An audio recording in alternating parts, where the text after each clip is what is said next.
Well, the Heritage Bowl was amazing.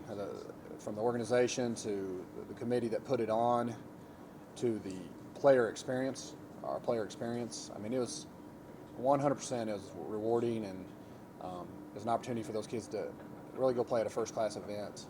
As for the game, I mean, it's it was a little closer than what we liked it to be. Give Arkansas Tech credit for kind of clawing back in that thing and then making it real interesting there the last play of the game. But I was happy. I mean, we were a little rusty, I think, but we did enough to get the win, and it's good to walk away. Somebody told me before the game, West Texas never lost a bowl game, so it's good to keep that tradition alive. So another game where RJ had over 400 yards passing. He just continues to show promise in what we hope is not his last game here at WT. But I mean, from the beginning of the season to now, he's just been so consistent. Talk about his performance. Yeah, RJ Martinez. I mean, we've talked about him a lot this season, and he deserves all of it, right? It really was the missing key to the car, for the Buffaloes this year. He went out on Saturday and he played great. He had a couple turnovers, but I mean, obviously, he was on point with 90% of his balls. Another thing too, he's such a competitor. He's done a great job all year, and he did a great job again on Saturday.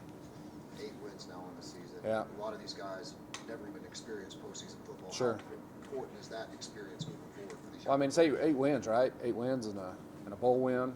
Got to bring a trophy back to Canyon, Texas.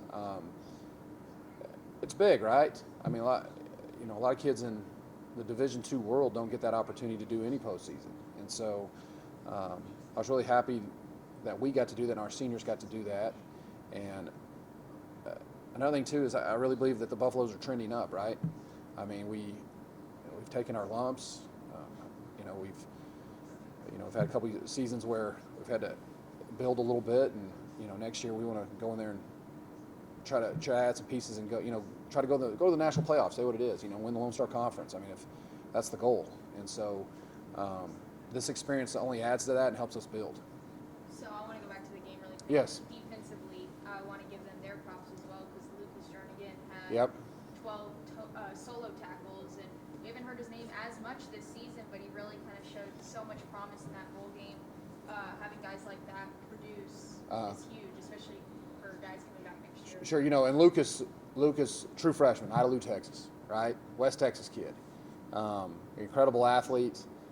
I think the thing with Lucas is, after Javen Cash's injury, he got forced into a starting role, and the thing about Lucas is he's a true freshman, and you can see the development of him game in, game out throughout the course of the season.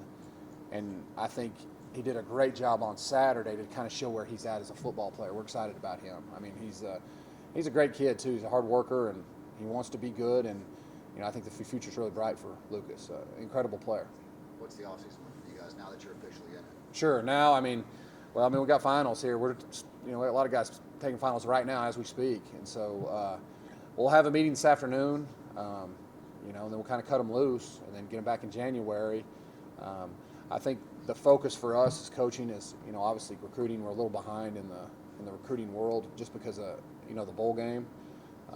But our focus is, to go find those pieces that we need to be successful next year and put together a good high school class that here for February 1st. So.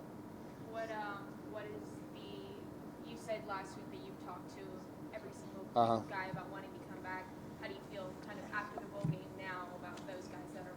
Yeah, I think it might be a little early still. However, I do feel good. I think, as I spoke with you last week, I'd be lying to you to tell you that I don't think it's going to happen to any of them. I think somebody might test the waters a little bit of the transfer portal, but that's just the nature of college football right now. And I'll tell you this too. The young men that are jumping into the portal right now, most of them are pretty stinking good football players. And so it's just the walk of college football right now. I mean, if a kid's good enough to go up and go play for Texas Tech, then that's what the NCAA has created, so those kids can move up. And so, right or wrong, that kid's getting an opportunity, to make money and go play at a higher level, and so that's not necessarily a bad thing.